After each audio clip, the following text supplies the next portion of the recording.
বাংলা, বিহার, উড়িষ্যা সব নিয়ে নেবেন আর আমরা বসে বসে ললিপপ খাবো। বাংলা, বিহার, উড়িষ্যা সব নিয়ে নেবেন আর আমরা বসে বসে ললিপপ খাবো। আমি সকল মানুষের কাছে এটা বলবো যে বাংলাদেশে আজকে সত্যি মাইনরিটিজের উপরে যে অত্যাচার চলছে সেটা আমরা কেউ ভালো চোখে দেখছি না। এবং কেউ কেউ, আমি এখনো মনে করি, দাঙ্গা কখনো হিন্দু করে না, দাঙ্গা কখনো মুসলমান করে না, দাঙ্গা কখনো শিখ করে না, দাঙ্গা কখনো খ্রিস্টান করে না। দাঙ্গা করে কতিপয় সমাজ বিরোধী এবং যারা সমাজের বোঝা। সুতরাং এই ব্যাপারটিকে এই অ্যাঙ্গেল থেকে দেখে আমরা সবাই যেন এমন কোনো মন্তব্য না করি যাতে আমাদের কোনো রকম পরিস্থিতি বাংলায় এটাকে নিয়ে খারাপ হয়। আমি কৃতজ্ঞ যে একদিকে হিন্দু ধর্মের মানুষরাও প্রতিবাদ করছেন, অন্যদিকে সংখ্যালঘু ইমামরাও কালকে প্রেস কনফারেন্স করে পরিষ্কার বাংলাদেশে যে মাইনরিটিদের উপর অত্যাচার হচ্ছে তারাও কিন্তু এটাকে তীব্র নিন্দা করেছেন এবং মাইনরিটিদের সেফটি এবং সিকিউরিটির ব্যাপারে বলেছেন। এটা বাংলায় প্রথম, যারা মনে রাখবেন এটা আমাদের ধর্মনিরপেক্ষতার একটা প্রধান একটা স্তম্ভ। এবং আমি সকলকে এই জন্য অভিনন্দন জানাচ্ছি। আমাকে অনেক সংখ্যালঘু সম্প্রদায়ের অনেকে বলেছিলেন যে আমরা মিছিল করতে চাই, প্রতিবাদ করি। আমি বলেছিলাম না, মিছিল করলে অনেকে তো আছে জানে না, এই সময় সুযোগ নেয় রাজনীতি, আবার একটু দাঙ্গা লাগিয়ে দেবে। আমি দাঙ্গা তো চাই না, আমরা দাঙ্গা চাই না, শান্তি চাই। একটা হিন্দুর গায়ে যে রক্ত আছে, একটা মুসলিমের গায়ে সে রক্ত আছে, একটা ভাইয়ের গায়ে যে রক্ত আছে, একটা বোনের গায়ে সে রক্ত আছে, একটা পাঞ্জাবির গায়ে যে রক্ত আছে, একটা শিখের গায়ে, খ্রিস্টানের গায়েও সে রক্ত আছে। আমরা নিজেদের মধ্যে ভেদাভেদ না করে, আর কয়েকটি মিডিয়া, আই মাস্ট সে, আমি অ্যাপিল করছি তাদের কাছে, এটা উত্তরপ্রদেশ নয় যে আপনাদের ব্যান করে দেব, এটা উত্তরপ্রদেশ নয় বা রাজস্থান নয় যে আপনাদের অ্যারেস্ট করে নিয়ে যেভাবে সাংবাদিকদের উপর অত্যাচার হয়েছিল, আমার কাছে ছবি আছে, সেটা করব। কিন্তু আমি নিশ্চয়ই আবেদন করতে পারি, অনেকগুলো ফেক ভিডিও বাজারে চলছে, কোনো একটা পলিটিক্যাল পার্টির পক্ষ থেকে কিছু ফেক ভিডিও চালিয়ে আগুন লাগাবার চেষ্টা করা হচ্ছে।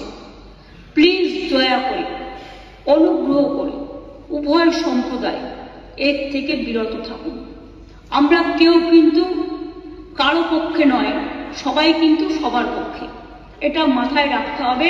আমি বারবার বলি, ধর্ম যার যার আপনার, উৎসব কিন্তু সবার। বাংলাদেশের ব্যাপারে government of India, late government of India to decide. এখানে আমরা যেন কেউ অতিরিক্ত কথা না বলি এবং অতিরিক্ত কথা বলে পরিস্থিতিটা নষ্ট না করি।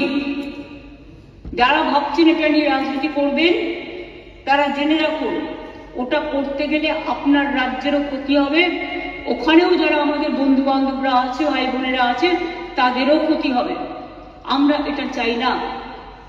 গভর্নমেন্টের কতগুলো পলিসি আছে, যেমন এক্সটার্নাল অ্যাফেয়ার্স পলিসি, এটা গভর্নমেন্ট অফ ইন্ডিয়ার ভাগ্যে পড়ে, আমাদের নয়, ওদের জুরিসডিকশনে পড়ে।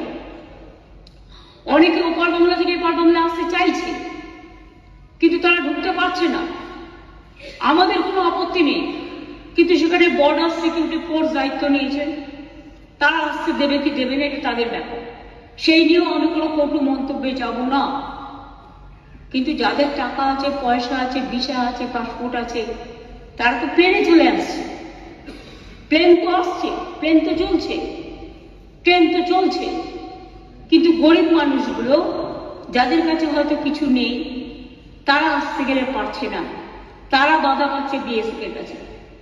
আমাদের হাতে কিন্তু বর্ডার নেই, এটা মাথায় রাখবেন। তাই আমি সবাইকে বলবো, এমন কোনো কথা যাতে আমরা না বলি যাতে কোনো আমাদের পক্ষও নয়, এ পক্ষও নয়, ও পক্ষও নয়। আমি সবাইকে আবেদন করছি যাতে কোনো অতিরিক্ত কোনো প্ররোচনা সৃষ্টি হতে পারে। আমি যতদূর জানি কালকে ফরেন সেক্রেটারি যাবেন বাংলাদেশে, আজকেই যাচ্ছেন, কালকে ওদের মিটিং আছে। সুতরাং লেট দেম ডিসাইড। এই ব্যাপারে আমি পরিষ্কার বলি, এক্সটার্নাল অ্যাফেয়ার্সের ব্যাপারে উই নেভার ইন্টারফেয়ার। আমাদের দলের পলিসি হচ্ছে, এবং আমাদের সরকারেরও, আমরা সবসময় এই ব্যাপারে গভর্নমেন্ট অফ ইন্ডিয়া যে গাইডলাইন্স দেয়, এক্সটার্নাল অ্যাফেয়ার্স যে গাইডলাইন্স দেয়, এটা কিন্তু আমরা মেনে চলি। তাই আপনাদের সবাইকে অনুরোধ করব, আসুন আমরা এমন একটা পরিবেশ সৃষ্টি করি যাতে এপার বাংলা দেখিয়ে দেবে যে আমরা ভারতবর্ষ, আমাদের জাতীয়তাবোধ, আমাদের দেশাত্মবোধ, আমাদের মমত্ববোধ, আমাদের স্নেহবোধ, আমাদের ধন ধান্যে পুষ্পে ভরা আমাদের এই বসুন্ধরা, তাহার মাঝে আছে দেশের সকল দেশের সেরা, সে যে স্বপ্ন দিয়ে তৈরি, সে যে স্মৃতি দিয়ে ঘেরা। এমন দেশটি কোথাও খুঁজে পাবে না কো তুমি, সকল দেশের সেরা, সেদের মোদের জন্মভূমি। এই জন্মভূমিকে আপনারা প্রতিপালন করেছেন, জন্মেছেন এই মাটিতে। এই মাটিটাকে সমৃদ্ধ করুন, ভালোবাসুন, এবং যদি কেউ বিচ্ছিন্ন করতে আসার চেষ্টা করে তাকে প্রতিরোধ করুন, এবং সেক্ষেত্রে বাঁধ ভেঙে দিতে হবে।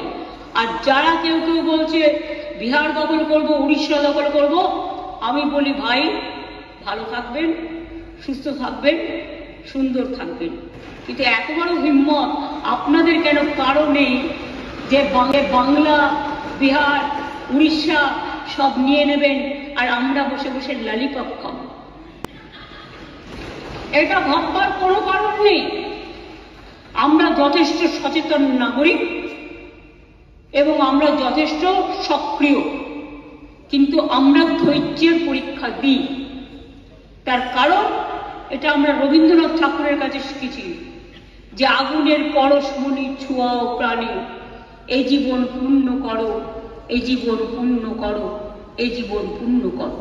তাই আমি মনে করি ভারতবর্ষের অখণ্ড আমাদের সকলের অখণ্ড, এবং আমরা সবাইকে রক্ষা করব। এটাই আপনাদের সকলকে আমি আবেদন জানিয়ে গেলাম। যেহেতু হাউস চলছে, লোকসভাতেও আমাদের মেম্বাররা নিশ্চয়ই আলোচনা করবেন সুযোগ পেলে। কাজে যিনি গেছেন ক্যাবিনেট সেক্রেটারি, আমরা আশা করি তার দৌত্য সফল হোক, শান্তি ফিরে আসুক। বাংলাদেশের রাজনীতির সাথে আমাদের রাজনীতির সম্পর্ক নেই। ওরা কে কি রাজনীতি করবে সে নিয়ে আমরা কোনো কথা বলতে চাই না, কিন্তু আমাদের দেশের যে ধর্ম নিরপেক্ষতা, যে গণতন্ত্র, যে সংবিধান, আমরা যেন সেটাকে মেনে চলি। আমরা যেন অন্য কোনো উস্কানিতে কোনো উস্কানি না দিই, এটুকুই আমার আবেদন। অনেক ধন্যবাদ স্যার এই টাইমটা আমায় দেওয়ার জন্য।